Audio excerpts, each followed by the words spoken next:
అరుణాచలం ప్రదక్షిణలు చేస్తున్నామండి. అయితే ఓ 14 కిలోమీటర్లు ఉంటుంది. అప్పుడు చెప్పులు వేసుకొని తిరుగుతున్నారు ప్రదక్షిణాలు కొంతమంది. మరి ఆ చెప్పులు వేసుకొని తిరగొచ్చా తిరగకూడదా అనేటటువంటిది ఒక సందేహం.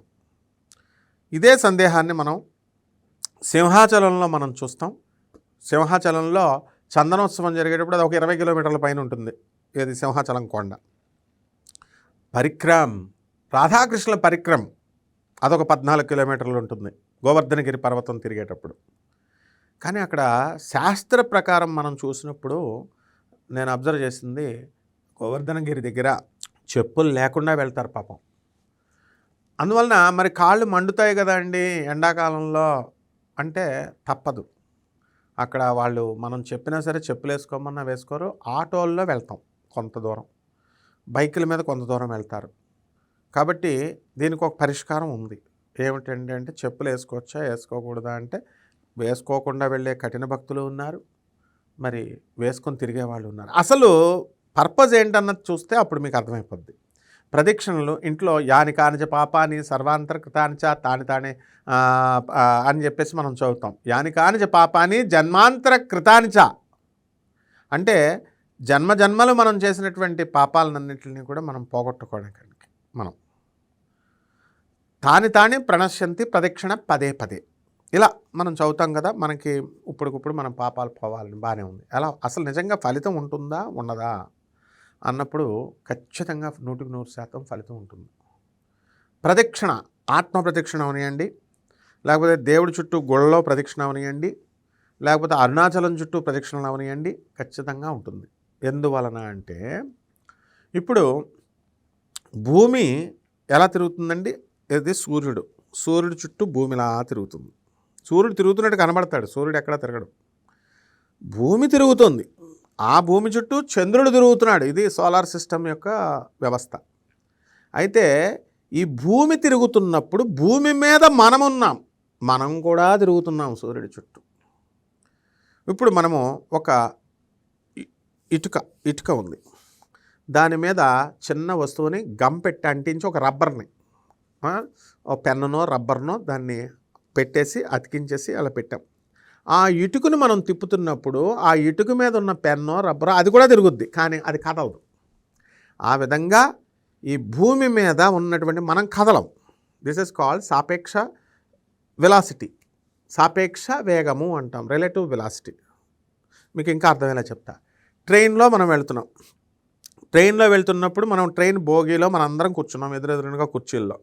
ఒకళ్ళొకళ్ళు మనం చూసుకుంటే అక్కడే ఉన్నాం, మనం ఎక్కిన ప్లేస్లోనే ఉన్నాం. హైదరాబాద్లో ట్రైన్ స్టార్ట్ అయిందండి, సాయంత్రానికి వైజాగ్ వెళ్ళిపోయాం, కానీ మనం మాత్రం కదలలేదు. ట్రైన్లో ఎక్కడ కూర్చున్నామో అక్కడే ఉన్నాం. దీన్ని రిలేటివ్ వెలాసిటీ అని తీసుకున్నప్పుడు బయట ఉన్నటువంటి చెట్లు పుట్టల్ని కొండల్ని మనం తీసుకున్నప్పుడు ట్రైన్ కదులుతుంది. అదేవిధంగా ఈ భూమి తిరగడం వల్ల భూమి గురుత్వాకర్షణ శక్తి, భూమితో పాటు మనము పైనున్నాము. మనం ఉన్నప్పుడు ఈ రెండిట్ల మధ్య ఉన్నటువంటి డిస్టెన్స్ 0 అక్కడే ఉంటుంది. Rate of change of distance is called as velocity. కాబట్టి డిస్టెన్స్ 0 అయినప్పుడు వెలాసిటీ 0 అవుతుంది, వేగం 0 అవుతుంది. అందువల్లనే మనం ఎదురెదురుగా ట్రైన్లో కూర్చున్నప్పుడు వేగం 0. కాబట్టి వేగం 0 అయినప్పుడు rate of velocity is called as acceleration. గురుత్వాకర్షణ శక్తి 0, యాక్సిలరేషన్ డ్యూ టు గ్రావిటీ 0. కాబట్టి ఇక్కడ మనం ఎప్పుడైతే మనం ప్రదక్షిణాలు చేస్తున్నామో గురుత్వాకర్షణ శక్తి వీలున్నంత వరకు G = 9.8 metres per second square అన్నది ఆల్మోస్ట్ నల్లిఫై అవుతుంది. అంటే గురుత్వాకర్షణ శక్తి తగ్గుతుంది. మనం ఏ పూజ చేసినా ఏది చేసినా సరే కొండల మీదకి వెళ్తాం, కొండ పైనున్న దేవుడి దగ్గరికి వెళ్తాం, గ్రావిటేషనల్ ఫోర్స్ తక్కువ ఉంటుంది పైకి వెళ్ళే కొద్దీ. ఆ విధంగా మన ఋషులు వీళ్ళంతా కూడా ఎలా సిస్టమ్ని డిజైన్ చేశారంటే ఈ ప్రదక్షిణాలు కొండల మీద దేవుళ్ళని పెట్టడాలు, గురుత్వాకర్షణ శక్తి తగ్గి మనం పూజలు చేసినటువంటి ఫలితం మన దగ్గరే ఉంటుంది. ఆ గురుత్వాకర్షణ శక్తి అది లాగేయకుండా. ఇప్పుడు సపోజ్ ఇంట్లో మనం కూర్చున్నామండి, దేవుడి ముందు కూర్చొని పూజలు చేస్తున్నాం, నేల మీద ఏం వేసుకోలేదు, పూజని వల్ల ఎలక్ట్రోమాగ్నెటిక్ వేవ్స్ శక్తి వచ్చేసింది మనకి. ఆ వచ్చింది భూమికి లాగేసుకుంటుంది. బికాస్ భూమి is a very big magnet. ఆ మ్యాగ్నెట్ అయినప్పుడు అయస్కాంత క్షేత్రం ఎక్కువ దానికి లాగిపడేస్తుంది. అందువల్ల ఒక స్టూల్ వేసుకోవడమో, చెక్కపేట వేసుకోవడమో, జింక చర్మం వేసుకోవడమో ఇలాంటివి పెడతాం. అలాగే గురుత్వాకర్షణ శక్తి మనకి ఆల్మోస్ట్ నలిఫై అయింది కాబట్టి మనం చేసిన పూజా ఫలితం మనకు ఉంటుంది కాబట్టి ప్రదక్షిణం చేయమన్నారు. ఇది చెప్పులతో మరి ఎక్కువసేపు అయినప్పుడు తప్పదు కదా, మరి చేతులు కాళ్ళు కాలిపోతాయి. కాబట్టి చెప్పులు వేసుకొని చేయడంలో తప్పేమీ లేదు. ఒకవేళ మరి మీకు ఇంకా ఏమన్నా అభ్యంతరాలు ఉంటే కనుక సాక్స్లు వేసుకోండి.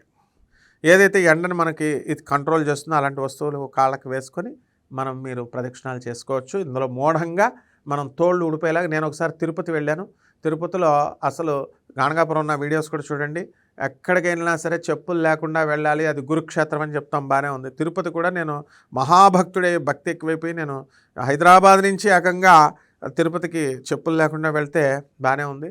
తిరుపతి మెట్లెక్కాం, అంతా అయిపోయింది. స్వామివారు కూడా టెస్ట్ చేయాలనుకున్నాడు. అక్కడ మనకి కింద తిరుపతిలో కింద కోదండ రామాలయం దగ్గర ఒక జస్ట్ ఒక 200 మీటర్ల తార్ రోడ్డుతో రోడ్డు వేస్తున్నారు అక్కడ. అసలు ఇంకో మా దారి లేదు వెళ్ళడానికి, ఆ తారు మీద నుంచే వెళ్ళాలి నేను. అప్పుడే వేశారు అది. నేను వెళ్ళాను, తోళ్ళు ఊడిపోతాయి అనుకున్నాను. కానీ స్వామివారి యొక్క కృపతో నాకేం కాలేదు. కాళ్ళు కూడా చల్లగానే మామూలుగా ఉన్నాయి. కాబట్టి మీ వీలుని బట్టి వెళ్ళండి. మూఢనమ్మకంగా చెప్పులు తీసేసి మీరు వెళ్ళాల్సినటువంటి అవసరం లేదు. శుభమస్తు.